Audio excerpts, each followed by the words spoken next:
Nakakaiyak, nakakakilig, Nakakatawa, nakaka-inlove. Dear MOR.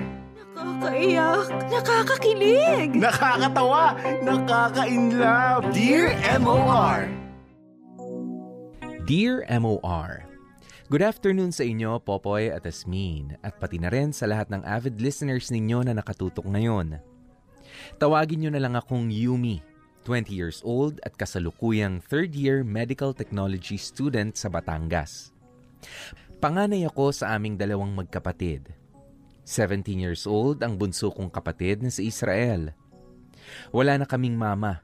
Elementary pa lang kami noon nang iwan niya kami para sumama sa ibang lalaki na may pera at mas kaya raw siyang buhayin kaysa sa Papa Ernie namin. Nakakalungkot lang, Popoy at Asmin. Lalo pat bago niya kami iwanan ay pinagtulakan niyang magtrabaho si Papa sa Amerika bilang driver para raw sa mas malaking kita.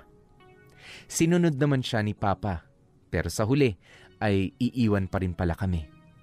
Kaya naman mula noon ay si Lola Rosing, nanay ni Papa, ang nag-alaga at nagpalaki sa amin. Wala rin kasi kaming sariling bahay. Ang hirap noon, Popoy at Asmin. Pakiramdam namin ni Israel ay naulila kami sa mga magulang. Pero walang magagawa kundi ang hayaan na lamang si Mama at inintindi namin ang sakripisyo ni Papa sa ibang bansa. Lumipas ang maraming taon na hindi man lang nakauwi dito si Papa ni isang beses. Lagi kasing nauudlot ang mga plano niya. Lalo pat mula sa pagiging driver ay sinuwerte siyang ma-promote bilang office staff sa pinapasukan niya. Kaya naman sa kabila ng mga taong hindi siya kasama, ay tuloy pa rin ang buhay namin dito sa Pilipinas kasama si Lola Rosing. Simulan natin ang kwento, 3 taon na ang nakalilipas. Lola, nandito na po kami. Sa kwarto lang ako siglit, ate. Lola, bakit naglalaban na naman po kayo? Sabi ko po sa inyo, kami na ni Israel yung gagawa niyan, di ba? Oo nga. Pero kailangan nyo rin magpahinga. Nakakapagod din kayang mag-aral. Kahit na po, ilang taon nyo na pong ginagawa para sa amin yan eh. Kaya na po namin gawin yan ngayon. Huwag nyo na po masyadong pagurin yung sarili nyo sa amin. Ikaw talaga, oo. Simpleng laba lang naman ito eh. Mas nakakapagod ang walang ginagawa. Kaya mas gusto ko na yung ganito. Ay nako, baka po mas lalong magselos yung ibang anak at mga apo nyo niyan sa amin. Sabihin na naman para kayong katulong dito. Asos, wag mo na nga pinapansin yung mga ganyan. Alam naman natin hindi totoo yan eh. O siya, hala sige na, ipinagluto ko kayo ng merienda ni Israel. Kumain muna kayo at magpahinga, ha? Hay, si Lola talaga. Sabay-sabay na po tayong kumain. Tulungan ka na po namin dyan. Israel! Israel! Kumain na ako kanina pa eh.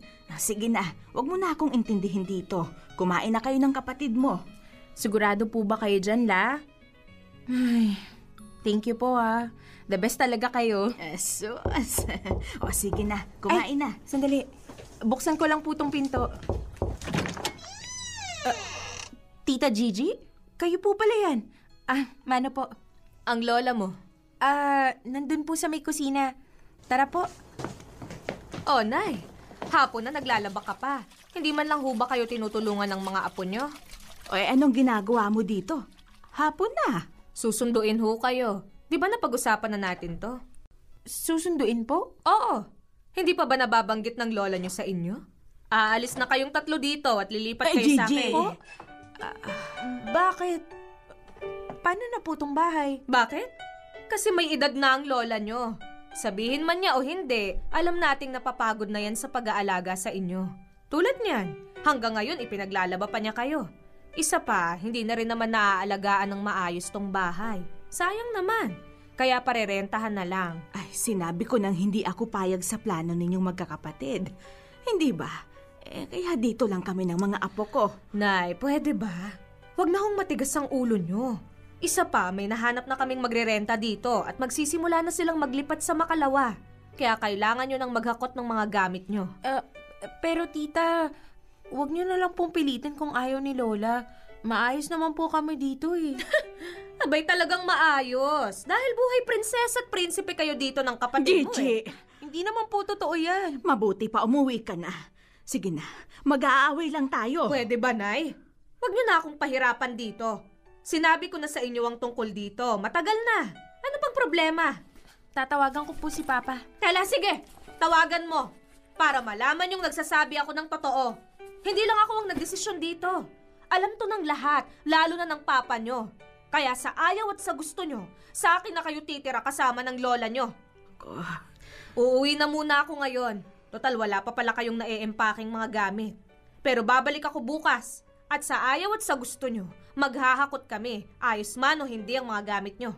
Nakakahiya sa lilipat dito kung iaatras pa yung nasabing petsa ng paglipat nila. Ikaw Yumi, simulan nyo nang mag-ayos ng kapatid mo ngayong gabi. Aalis na ho ako, Nay. Para rin sa inyo to. Ay, nako. Pasensya na Apo, ha? Hindi ko masabi sa inyong tungkol dito. Kasi tutol naman ako. Ayos lang po yun, La. Naiintindihan ko naman po Pero sa tingin ko, may point din naman po si Tita. Baka nga po mas okay kung sa kanila na tayo titira. Para naman po makapagpahinga kayo sa mga gawaing bahay. Ayoko namang matenga at tumunganga na lang. Isa pa, mas gusto ko dito kasi bukid. Yung lugar nila, kabayanan na halos. Masikip. Dito, presko pa rin. Pero wala na akong magagawa. Nagdesisyon na silang magkakapatid. Hindi naman nila ako pinakikinggan. Hayaan na po natin. Iniisip lang po siguro nila kung saan tayo mas mapapabuti. Lalo na po kayo. Ay, sana nga. Sana. Popoy at Tasmin, wala kaming nagawa ni na Lola kundi ang sumunod at sumama kay Tita Gigi. Sinubukan ko pa ring pakiusapan si Papa, pero hindi raw nito mapagbabago ang isip ng kapatid niya. Ramdam ko ang bigat ng loob ni Lola nang umalis kami sa bahay nila. Pero wala naman ako magawa dahil apo lang ako. Hindi naman ako pakikinggan kahit ano pa ang sabihin ko. Mula nang lumipat kami, Popoy at Tasmin, ay naramdaman ko rin na unti-unting nananamlay si Lola Rosing. Idagdag pa na ayaw siyang pagtrabahuhin ng kahit na ano. Kaya madalas ay nakatunganga at parang tulala lamang siya. Hanggang sa makalipas lang ang halos 5 buwan ay nagkasakit na si Lola. At nagtuloy-tuloy yun sa pagkamatay niya. Sobra nakakalungkot. Gusto ko sanang sumbatan ng mga tita ko na sila ang may kasalanan kung bakit nangyari yun. Pero pinili ko na lang na kimkimin ang sama ng loob ko. Lalo na at mas kailangan naming makisamang magkapatid dahil talagang naiwan na kami kay Tita Gigi at wala ng Lola Rosing na magtatanggol sa amin. Kain lang ng kain, anak, ha? Eto pang ulam mo. Ubusin mo na yung sauce, ha? Wow! Kaldereta, ayos! Teka, anong gagawin mo? Ito ang iulam nyo. Nakitang kinakain na ng pinsan nyo, Kaunti lang ang niluto ko niyan. Pritong itlog lang po sa amin ni ate. Bakit? May problema ka? Huwag ka nang magreklamo dyan. Hindi ka pa nasanay. Mula nung mamatay si Lola, madalas yan yung ulam natin sa umaga. Anak lang naman yung nakakapag-ulam ng masarap sa bahay na to. Umagang-umaga, hindi ko gusto yung tabas ng dila mo, Yumi, ha? Ate, huwag ka nang sumagot. Ay, nga pala. Gusto mo ka mo magbaon ng chocolates na padala ni Papa, di ba? Huwag ka nang umasa, kasi wala na yun. Naubos na rin ang pinsan natin. Ate. Kumain na nga lang kayo. Ang aga-aga, huwag niyong painitin ang ulo ko. Tita, bayaran na po natin yung tuition namin ngayon. Nagpadala na po si Papa sa inyo, di ba? Oo, sige. Yun! Magbabayad na po sana ako ngayon Ikaw din, ate? Sa susunod na kayo magbayad. Mag-promissory note na lang muna kayo. Po? Pero huwag bakit? nang maraming tanong. Ibibigay ko sa inyo ang pambayad ng tuition nyo, pero hindi ngayon. Ano ba naman pong masama kung magtanong? Pera naman pong padala ng Papa namin yun, Pwede ba? Wag mo Bakit sa bagong iPad po ng anak nyo napunta yung padala ni Papa? Ano bang? Ikaw, Yumi, kanina ka pa, ha? Napipikon na ako sa'yo. Huwag kang bastos. Pwede po ba, tita? Huwag na tayo maglokohan dito. Tama na yung panlalamang nyo sa amin magkapatid. Pinalampas na nga namin yung panlalamang nyo sa pagkain at baon namin Ngayon naman, pati sa pambayad ng tuition fee namin, sobra na po yata kayo. Sobra ako? Ikaw ang sobra. Kayong magkapatid. Sobrang kapal ng mukha nyo. Kayo na nga tong kinupkup at pinatira dito sa bahay namin. Wala pa kayong utang na loob. Susumbatan mo pa ako ng kung ano-ano? Para sabihin ko po sa inyo, pinilit nyo lang kaming tumira dito. Nananahimik nga kami nila Lola Pero anong ginawa nyo? Kaya pati si Lola, na sana hanggang ngayon malakas pa, pero nawala din dahil sa inyo. Ate, tama na yan. Sige lang! Lamangan nyo lang kami ng lamangan hanggang gusto ninyo. Si Papa buong akala niya bukal sa puso yung pagtulong niyo sa amin. Pero hindi niya alam, ginagamit niyo lang kami dito. Bastos ka! Sino ka para pagsabihan akong manggagamit? Anak ka lang ng kapatid ko! Ang kapal ng mukha mong pagbintangan ako ng kung ano-ano sa kabila ng mga nagawa ko para sa inyo. Umalis nga kayong dalawa sa harap ko bago pa magdilim ang paningin ko! Ate, gusto ko ring makausap ni Papa. Sige na. Papa? Tumahan ka na. Ano ba kasi talagang nangyari? Sobra na po kasi si tita eh. Hindi naman po ako manhid para hindi maramdaman yung mga ginagawa niya sa amin. Pero anak, sana hindi ka na sumagot. Nakakahiya rin sa tita mo eh. Saka malay natin, baka gusto lang niya na matuto kayo magtipid pagdating sa pagkain at pera. Di ba? Hindi po pa eh. Magkaiba po yung tinitipid sa tinuturuan. Oo siya. Sabihin na natin ganun nga. Pero mali pa rin sumagot-sagot ka. Tita mo pa rin yun eh. Isa pa sa kanya kayo nakatira. Pagkatapos ng nangyari, paano na lang? Pa, ayoko na po dito. Anak, konting tiis lang. Tiisin nyo na lang muna, ha? Wala naman kayong choice eh. Kapag pinahiral mo yung bride mo, paano na lang? Saan kayo titirang magkapatid? Sige nga. Isa pa, yung samahan yung magtiyahin. Magkakalamat yan. At pati kaming magkapatid baka madamay. Ayoko namang mangyari yun. Nahihirapan na po kasi akong makisama dito eh. Konting tiis pa, anak. Pasensya na. Wala akong ibang magagawa dahil malayo ako sa inyo. Wala naman akong ibang mapagbibilinan kundi ang mga kapatid ko eh. Maintindihan mo sana.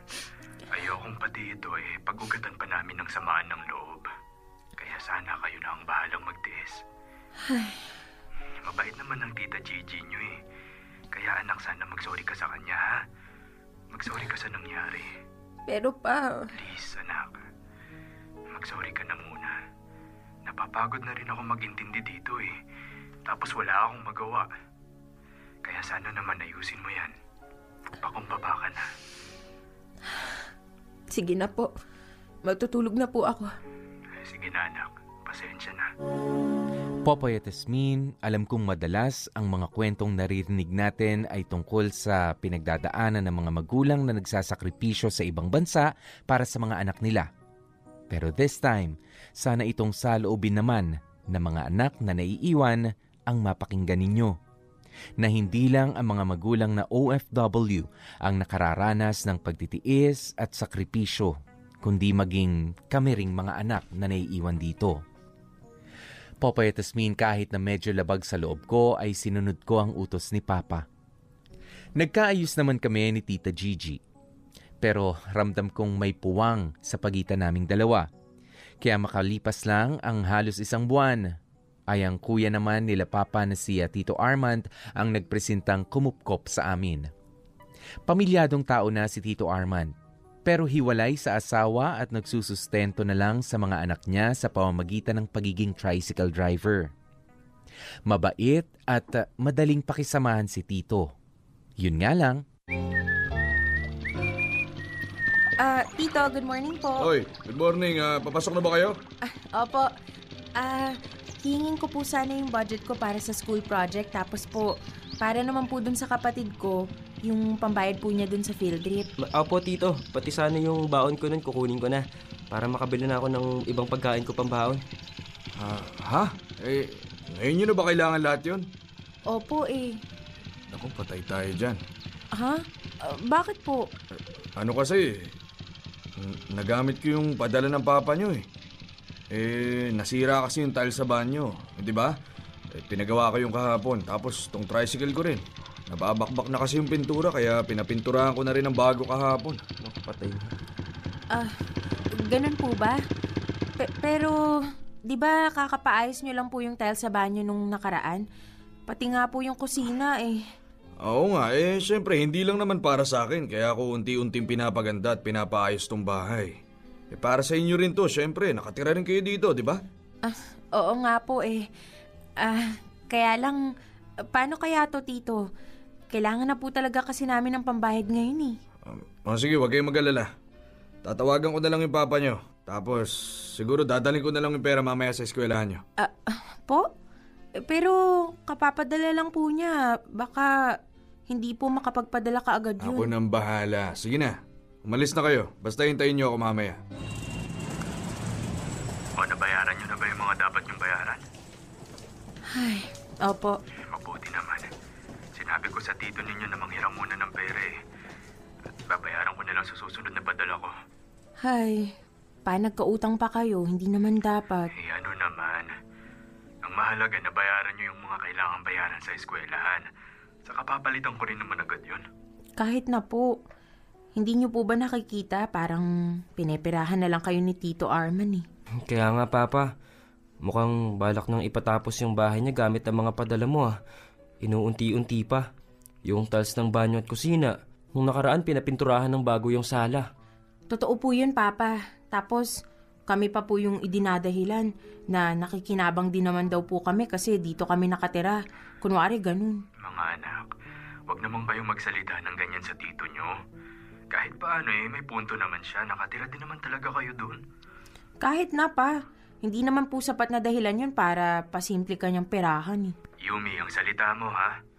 Alam mo anak, wala naman akong pakialam sakaling totoo nga yung sinasabi nyo. Kasi nasa malayo ako, siya yung nandyan para sa inyo. Kung sa ganoong paraan ako makakapagbalik ng utang na loob sa kanya, hindi hayaan na natin. Hindi naman po niya kami naaalagaan eh. Nagbibigay lang siya ng pera, yun na yun. Wala nang pakialam pagkatapos. Wala naman po yung inatupag kundi magpaganda ng bahay niya at mag-ayos ng tricycle eh. Siguro kaya rin siya iniwan ng pamilya niya. Oo, kayo, ang babata niyo pa kung ano-anong sinasabi niyo sa tito niyo. Ni minsan, hindi ko kayo tinuruan ng ganyan. Sinasabi lang naman po namin yung totoo pa. Umuwi na lang po kasi kayo dito. Para hindi na kami ganito. Para hindi rin kami palaboy-laboy kung saan kami pupunta at tumitira. Pero wala pa rin kaming maituturing na bahay talaga. O, ito ang tanong ko sa inyo. Nakakakain ba kayo? Nakakatulog ba kayo ng maayos? May nauuwian kayong matinong bahay? Opo. Pero... O, iyon ang punto ko. Ang mahalaga naman, nakakakain kayo. Nakakatulog ng maayos at may bahay na nauuwian. Kaya sana, yung mga bagay na yun ang pagtuunan nyo ng pansin. Kahit ganyan, swerte pa rin kayo. Nakakalimutan nyo yata magpasalamat sa mga bagay na meron kayo. Ang lagi nyo na lang nakikita ay kung ano yung mali, kung ano yung kulang. Pero kasi, ang amin lang naman po. Nagpapakihirap ka dyan sa ibang bansa. Tapos ano, yung perang pinaghihirapan mo, parang pinapamigay mo na lang sa mga kapatid mo. Kailan ka po namin huling nakasama? Hindi ko na nga rin po maalala eh.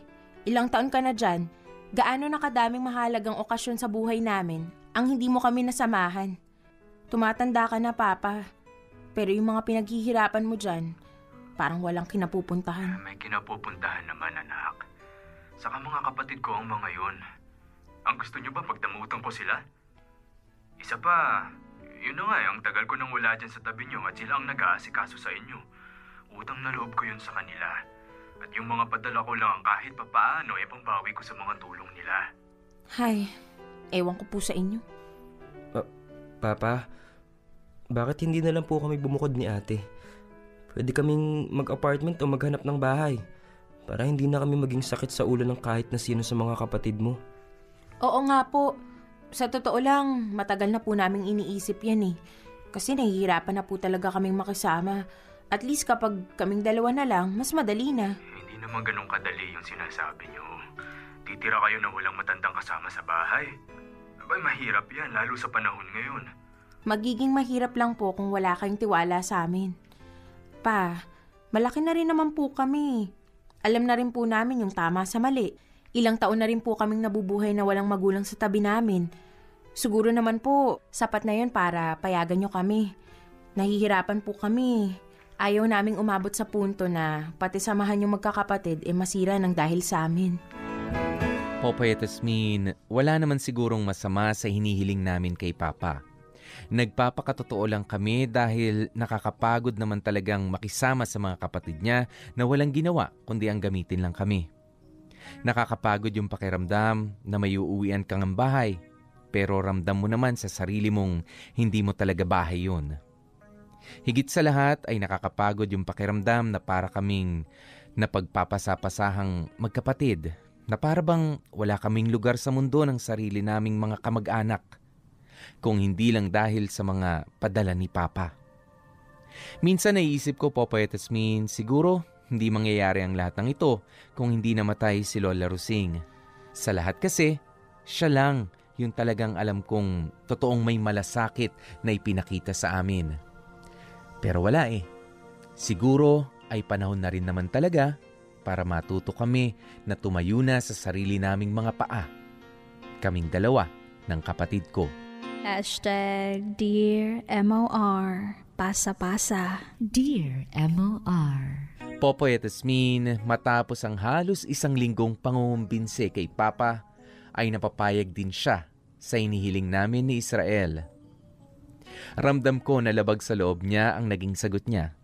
Pero sa kabila noon ay masaya pa rin ako dahil sa wakas, pagkatapos ng mahaba-habang panahon ay hindi na namin kailangan pang makisama sa mga taong napipilitan lang din naman na pakisamahan kami. Sa halip na apartment, Popoy at Tasmin, ay sinuwerte kami ni Israel na makahanap ng isang hindi man kalakihan at kagandahang bahay, pero ramdam naman naming yun na talaga. Na sa wakas ay eto na, nahanap na namin yung bahay na masasabi naming excited kaming uwian talaga. Bukod sa mga ipinapadala ni Papa sa amin, ay nakatulong din ang mga ipon namin ni Israel para makuha ang bahay. Pero syempre, hulugan pa rin. Nagtulong kaming magkapatid na unti-unti ay ayusin at pagandahin ang bahay na yun. Sobrang saya sa pakiramdam. Naging maayos naman ang lahat, Popoy at Tasmin, hanggang sa lumipas nga ang mahigit sa 1 buwan. Special ice cream naman po. May halo-halo sa ilalim. Mga batang to. Ate. Ate! Ano ba? Ito naman eh. Tama bang manigaw ka sa tenga, ha? Tawa ka kasi ng tawa dyan eh. Ayaw mo akong pansinin eh. Ano ba kasing problema mo? Nakakainis to. Kapag nabingi tong tenga ko, kasalanan mo, ha? Hindi na yan mabibingay kasi bingi ka naman talaga. Buisit. Ewan ko sa'yo. Diyan ka na nga. Saglit lang ate. Uy, sorry na. Joke lang eh. Seryoso mo naman masyado eh. Ewan ko sa'yo. Joke nga lang. Ito, napakaseryoso talaga. Nakasalubong ko kasi kanina yung may-ari ng tindahan na nauutangan natin ng grocery. Oh, tapos? Hindi pa raw nababayaran yung utang sa kanya nung nakaraang buwan. Akala ko ba... Sinasabi ko naman sa kanya na sa susunod na buwan na lang natin babayaran lahat eh. Kapag nagpadala na si Papa. Hindi ba siya makaintindi? Nakakainis naman yun. Bakit? Wala na bang natira dun sa huling pinadala? Mukha bang meron pa? Di ba nagbayad pa nga ako ng kuryente at saka tubig? Pero ate, hindi naman yung ngayong buwan na bilang binayaran mo eh. Yung nakaraan pa yun. Yun yung overdue na nga eh. Oh, ayun nga. Ano pang problema? Di ba nagdagdag si Papa ng padala ngayong buwan para mabayaran na lahat ng bill? Bakit hindi mo ba binayaran? Sa kulang eh. Anong gagawin ko? Paano kukulangan na budget na yun lahat? Alam mo, ewan ko sa'yo. Ang dami mong tanong. Kasi nga imposible yung sinasabi mong kukulangin, ate. Alam mo, sorry pero baka dapat hindi na ikaw yung maghawak ng pera natin eh. Lagi na lang ganyan. Sobra na nga yung pinapadala ni Papa, kinukulang pa rin.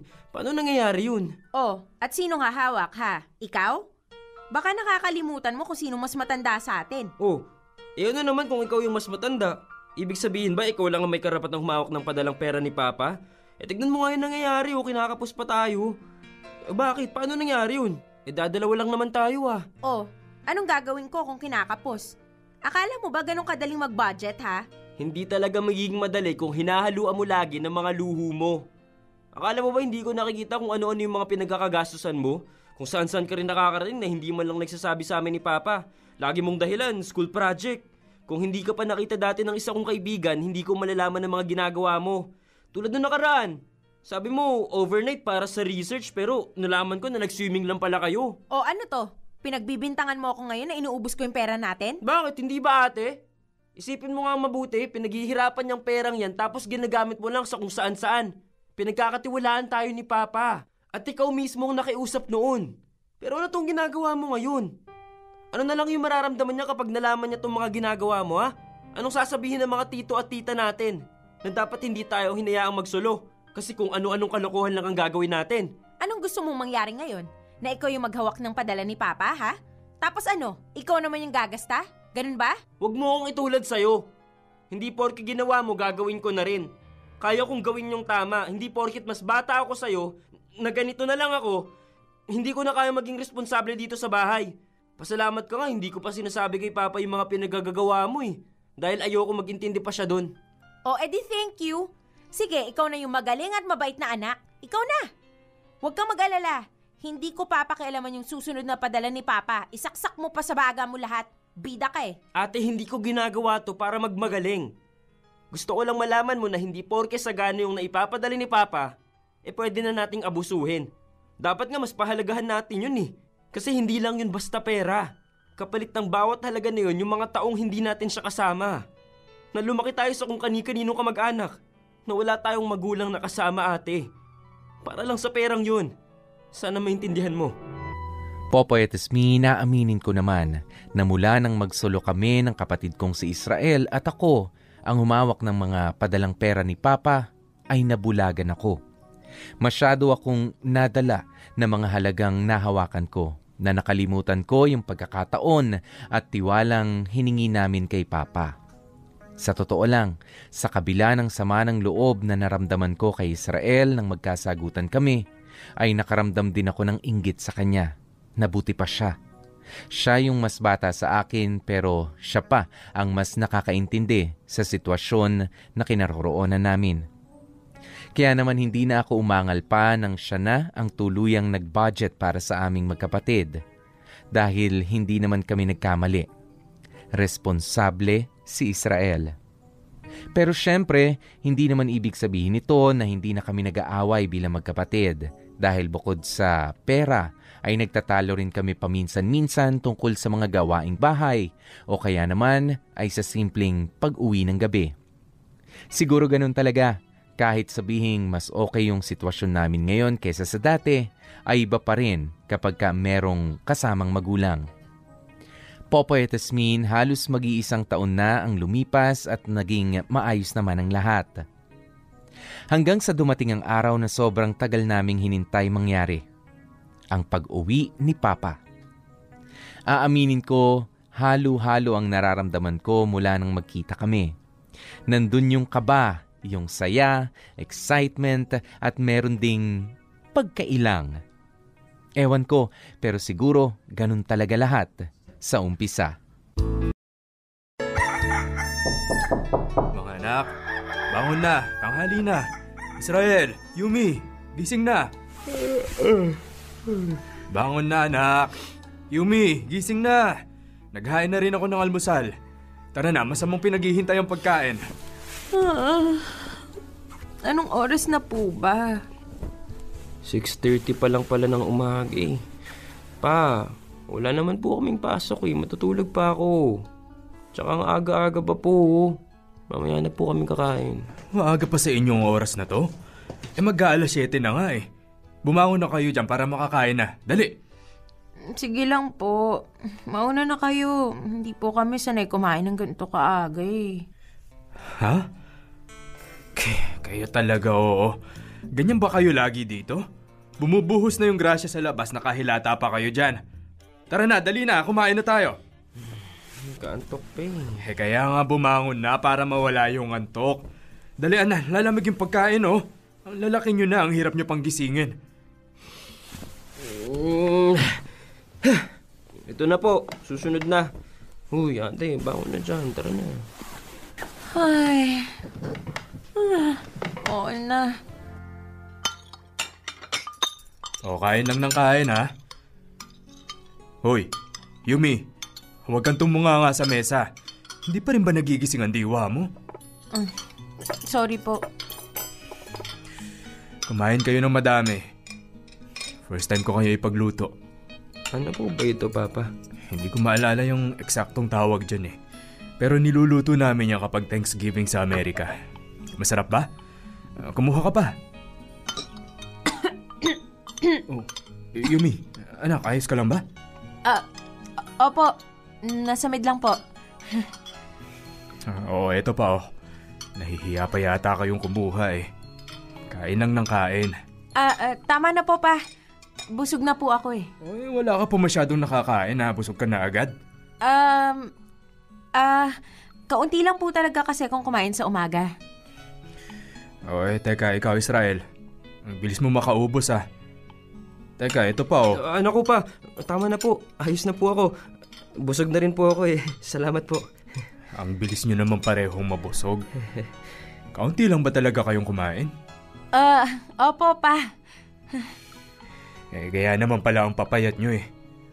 Nako, hindi ako papayag na ganyan habang nandito ako ha. Kailangan tumaba man lang kayo kahit konti. Sige na, ubusin nyo na yung mga nasa plato nyo. Ay, nakaka-stress naman. Makapagyosin na nga muna habang wala si Papa. Ate! Ay, Kalabaw! Ano ba? Bakit bigla-bigla ka na sumusulpot? Akala ko si Papa ni. Diyos ko naman. At paano nga kung si Papa ako? At nakita ka niyang naninigarilyo ah. Ano ba naman yan ate? Hindi mo man lang iniisip eh. Baka makita ka ni Papa. Kailan mo ba titigilan ng paninigarilyong yan? Huwag kang maingay dyan. Nagtatanggal lang naman ako ng stress eh. Saka wala naman siya. Kahit na. Hindi ka ba naiilang kay Papa? Siyempre naiilang. Ang gara kaya sa pakiramdam. Ngayon ko lang siya nakasama buong buhay ko. Pero ayokong ipahalata kasi baka kung ano yung isipin niya. Ang hirap, 'di ba? Nakaka-stress. Hindi ko nga alam kung paano ako kikilo sa harapan niya eh. Nakakailang. Lalo kapag nagkikwento siya. Tapos tinatanong rin niya kung kumusta ako. Lagi tuloy ang sinasabi ko lang, okay lang. Baka ganun talaga. Ay nga pala. Alam mo halata ka kaninang umaga sa almusal. Hindi mo nagustuhan yung luto niya, no? Lakas-lakas mo kaya kumain tapos ganun. Bakit? Ikaw din naman ah. Humina ka rin sa pagkain kanina, no? Nasarapan ka ba sa luto niya, ha? Sige nga. Hindi rin. Ano ba kasi yung niluto niya? Sana nagprito na lang siya ng itlog o kung ano man. Pero ayoko naman sabihin kanina kasi nakakahiya eh. Ayokong isipin niya na binabaliwala lang natin yung mga ginagawa niya. Sa bagay. O basta, sakyan na lang natin yung mga ginagawa niya kahit mahirap kung minsan. Kaya nga eh. Masasanay din tayo na ganito pala kapag may kasamang magulang sa bahay. Popoy at Asmin, sa pag-uwi ni Papa ay wala kaming ibang inaasahan ni Israel kundi yung sana ay maging kaklose namin siya. Kahit sinong anak naman siguro na matagal na nalayo sa magulang ay ganoon din, di ba? Pero hindi ko alam kung bakit parang may pader na nakaharang at nahihirapan kami na mangyari yun. Nakikita naman namin yung mga effort ni Papa na bumawi sa amin, pero parang laging taliwas sa mga gusto namin ang mga ginagawa niya. Tulad ng simpleng pagising ng maaga, yung pagbibigay ng curfew sa aming dalawang magkapatid, yung kailangan na sabay kaming kumain lagi. Tapos gusto niya ay nagdadasal pa kaming lahat bago matulog. Bigla-bigla rin siyang pumupunta sa eskwelahan minsan at iba pang mga bagay. Mga bagay na hindi naman namin nakasanayang gawin pero ipinipilit niya sa amin ngayon. Mabuti na nga lamang habang tumatagal kahit papaano ay nababawasan na yung pagkailang na nararamdaman namin sa kanya. Hindi tulad dati, na kulang na lang ay iwasan namin siyang makaharap. Huwag lang magkaroon ng nakakailang na oras na kasama siya. Mga anak, bilisan nyo. Tanghali na tayo. Saan po ba kasi talaga tayo pupunta ngayon? Basta. May surprise ka sa amin, no, Papa? Sabihin mo na, sige na. Ikaw talaga, oh. Oh, sige na nga. Ipapakita ko na sa inyo kung saan tayo pupunta. Oh, eto. Flyer ng bahay? Ano pong kinalaman ito sa pupuntahan natin? Ang ganda, di ba? Alin po? Itong bahay sa flyer? Maganda naman po. Bakit? Teka. Wag mong sabihin na... Bala ko pa lang naman bilhin. Pero, syempre, gusto ko munang makita nyo. Pero bakit po? Para saan pa? Ito naman po yung bahay natin, di ba? Hindi pa nga po tayo tapos maghulog dito eh. Oo nga po pa. Tsaka 3 lang naman tayo eh. Aanin pa natin ang isa pang bahay. Hindi naman sa magdadalawang bahay tayo o ano, pero kontento na ba kayo sa bahay na to? Sa itsura na to? Sa kung gaano to kaliit? Ano pong ibig niyo sabihin? May problema po ba kayo dito sa bahay na to? Kasi ako wala naman eh. Hindi naman sa ganun, anak. Ang akin lang, marami ibang bahay na mas maganda dito ang pwede natin matirhan. Lalo na ninyo kapag bumalik na ulit ako sa Amerika. At gusto kong ibigay yun sa inyo bago ako umalis ulit. Kasi tignan nyo yung itsura nitong bahay na to. Bukod sa maliit, hindi siya kagandahan. Ang dami na ring sira. Bakit kailangan nyo magtiis dito kung pwede naman tayong kumuha ng iba, diba? Pero pa... Ano pang panlalait po yung sasabihin nyo sa bahay na to? Ano pa? Anak, sinasabi ko lang yung nakikita ko. Isa pa, ang pangit ng lokasyon. At masyadong kulob. Sige pa!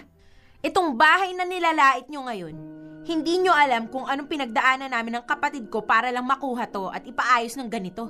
Tapos ganyan lang yung sasabihin nyo? Sinasabi ko lang naman. Oo! Sabihin na natin sa'yo galing lahat halos yung paunang bayad dito. Pero wala kang karapatan na magsalita ng kung ano-ano sa bahay na una naming inuwian ng totoo. Itong lugar na sinasabi mong pangit, maliit, kahit ganito to, ito yung lugar na una naming tinuring na totoong bahay. Oo, nandun na tayo. Pero anak, gusto ko lang ibigay yung pinakamaayos at pinakamagandang alam ko para sa inyo. Hindi lang dahil sa nanlalait ako o ano. Gusto mong ibigay kung ano yung pinakamaganda para sa amin? Pues wag kang umalis. Dito ka na lang. Dahil higit sa bahay, pamilyang uuwian yung kailangan namin ng kapatid ko. Dito ako. Tapos ano? Anong mangyayari sa buhay natin, ha? Magkakasama-sama tayo pero sabay-sabay tayo magugutom? Bakit? Hindi ba pwedeng dito na lang kayo maghanap ng trabaho? Ano to? Kapag nasa ibang bansa ka lang ba pwedeng magkaroon ng silbi sa amin? Kapag nandito ka at magkakasama tayo, wala kang kwenta? Ganun ba yun? Bakit? Kung dito ba ako maghahanap ng trabaho, sa tingin mo may tatanggap pa sa akin? Sa edad kong to, ha? Sa tingin mo? Ate, tama na. Pa. Lumaki kaming wala ka. Nasanay kaming walang magulang. Tapos ngayong dumating ka, ang dami mong gustong baguhin sa mga nakasanayan namin. Na ultimo itong bahay na pinaghirapan namin. Gusto mo lang palitan ng basta. Bumabawi lang ako sa inyo. Ginagawa ko lang yung mga paraang alam ko para makabawi sa inyo. Pues mali po yung paraan nyo. Kung gusto nyo bumili ng bagong bahay, sige lang. Pero ako, dito lang ako sa bahay na to. At bumalik ka na rin sa Amerika. Total, pilit mo rin namang dinadala dito yung buhay na meron ka dun eh. Bakit ka ba ganyan, ha? Kung sumagot-sagot ka, parang hindi mo ako tatay, ah. Bakit? Paano mo ba nasabing tatay ang isang tatay? Sa sustento? At sa pagbibigay ng pera lang ba? Yun lang ba yung sukatan nun? Pues, kung para sa'yo, yun na yung sukatan ng pagiging ama, baka dapat, hindi ka na lang nagkaanak. Sumusobra ka na. Sa mga sinasabi mo sa akin ngayon, sa tingin mo rin ba karapat-dapat ka maging anak? Papa! Ate! Sana hindi ka na lang umuwi. Total, nabuhay ka naman ng ilang taon na kontento kang ipaubayan na lang kami sa mga kapatid mo. Na pinagpapasapasahan na lang kami na parang mga ulilang tuta. Popoy at Yasmin, alam kong mali ang ginawa ko, pero hindi ko na napigilan na sumabog ang lahat ng sama ng loob na kinimkim ko sa loob ng maraming taon.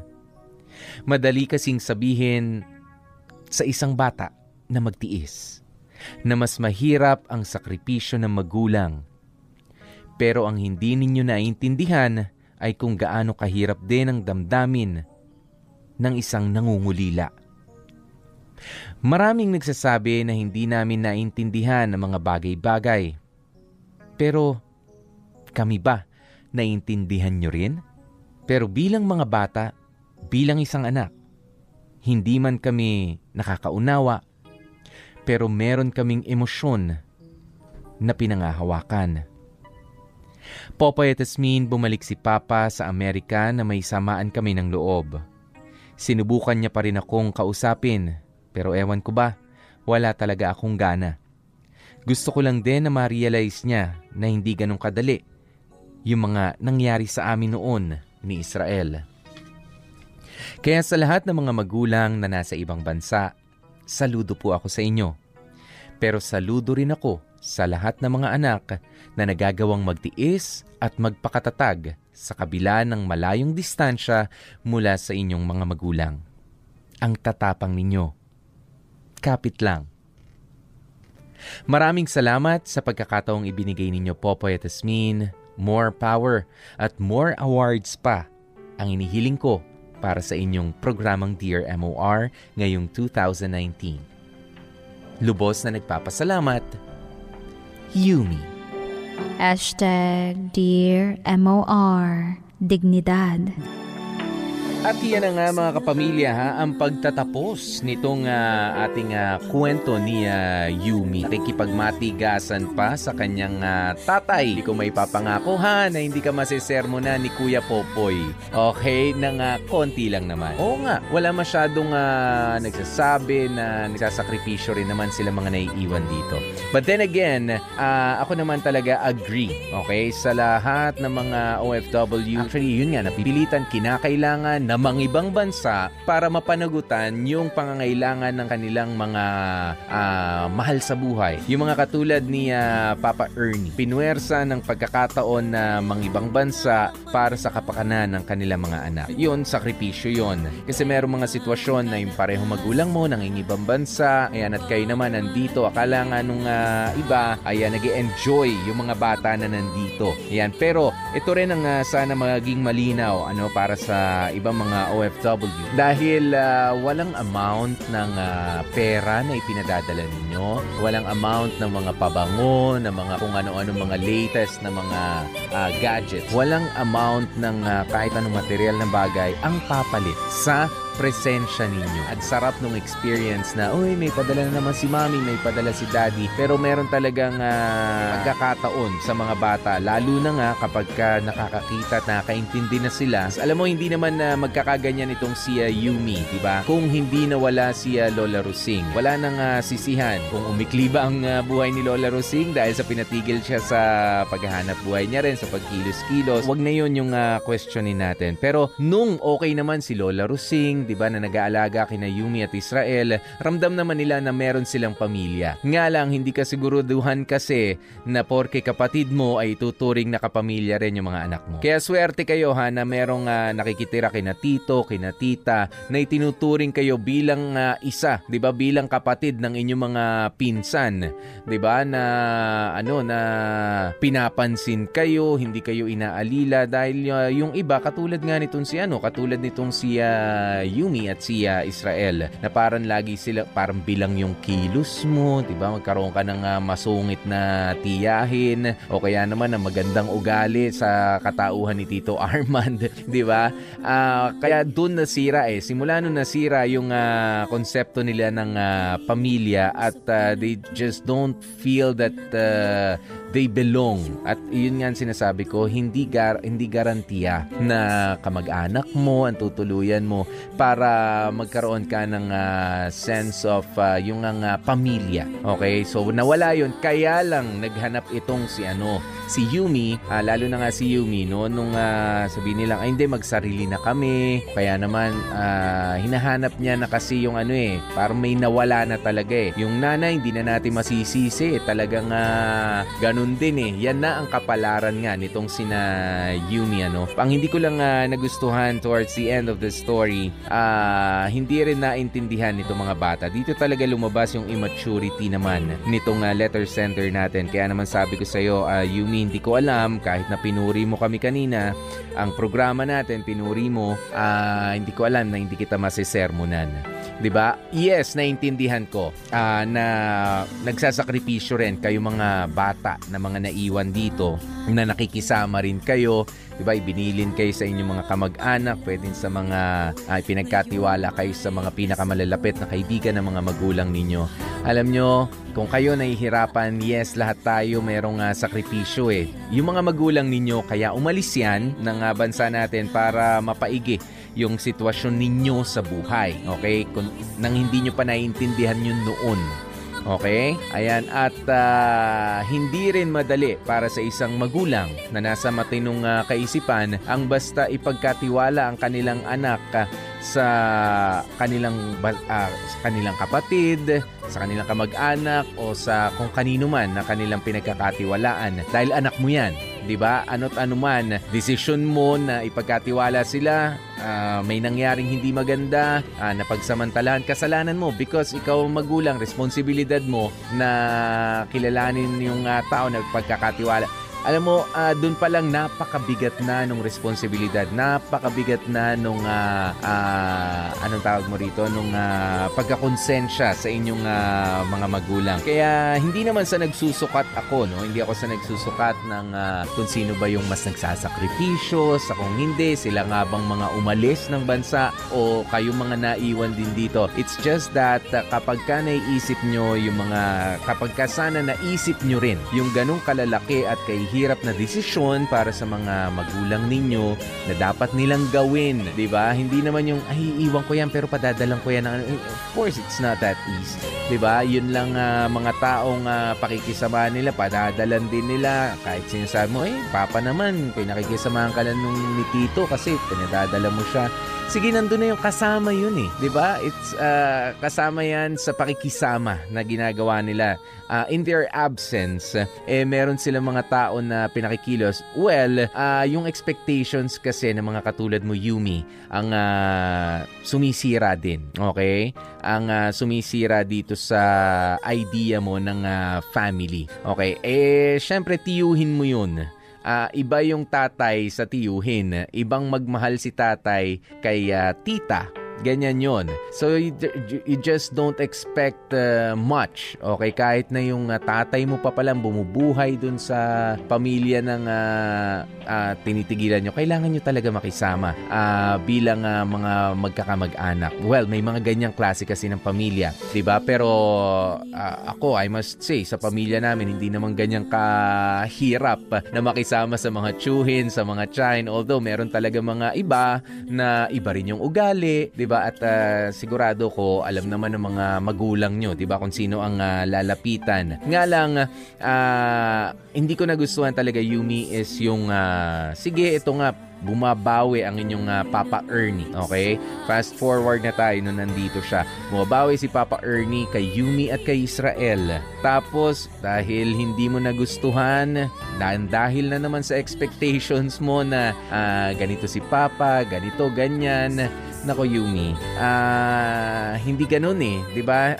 I'm sorry pero ito yung tatay mo talaga, 'di ba? Sabihin mong, Papa naman, hindi naman na kami ganyang kabata para i-guide mo pa. But if you just let him, 'di ba? If you just let him do his job as your parent, 'di ba? Bakit hindi kayo sumunod muna? Ako rin yan yung mga sinasabi ko sa mga anak ko minsan eh. Kasi natututo ng mga tuwiran yung panganay ko, pati yung pangalawang anak ko. 'Di ba? Sinasabi ko nga minsan sa isip ko, ang hirap talaga ng tao kapag ka natututo na ng konti. 'Di ba? Kapag ka meron ng ibang mga kaisipan na pumapasok sa kanilang mga kaalaman, 'di ba? Kapag ka natuto na, mga ngatwiran na. Ayan, pero sabi ko kung hindi ko pinag-aral 'to, baka sumunod ng walang katanong-tanong. Nga lang, lalaking hangal. Mahirap din naman, 'di ba? Kaya ikaw, Yumi, pinag-aaral ka, binigyan kayo ng bahay